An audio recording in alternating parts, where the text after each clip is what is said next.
don't think you realize how big a difference in yield there are among frontline commercial hybrids and how important that selection is. Probably the biggest single thing you have under control that really can impact your yield. It's going to become even more important with biotech.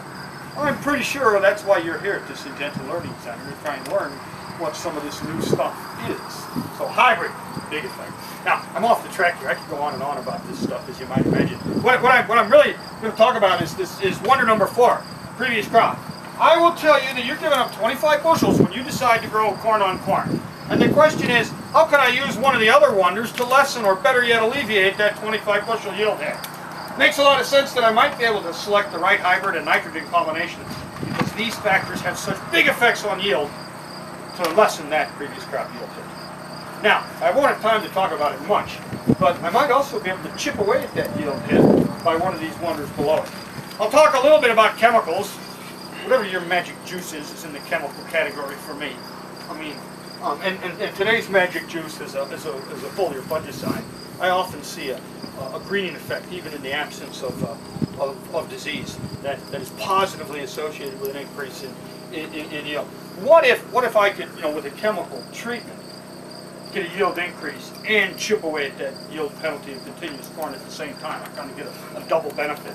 That's one of the things we're looking at the Learning Center here. So what I'm going to spend the rest of my time talking about is some research data where we're trying to lessen this yield penalty with some of these 7 wonders. And it's all nasty charts and data after this.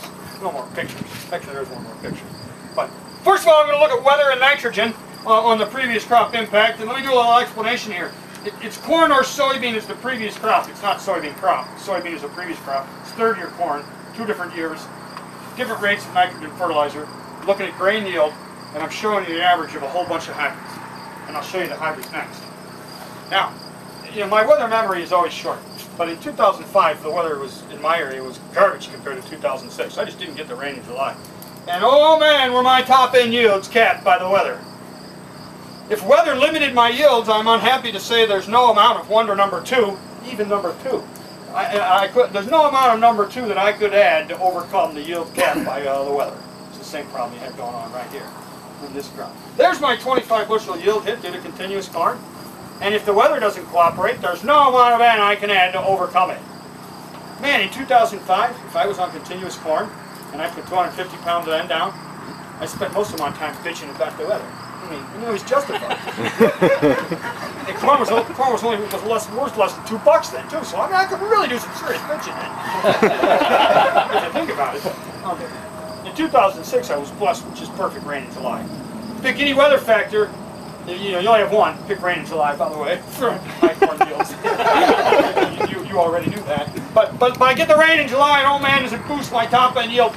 Now I have a much bigger response to my second wonder, to nitrogen. There's my continuous corn yield penalty. But if the weather cooperates and if I have enough nitrogen, bye-bye yield penalty. All right, it's a classic example of weather and nitrogen interacting to overcome that yield penalty. Now here's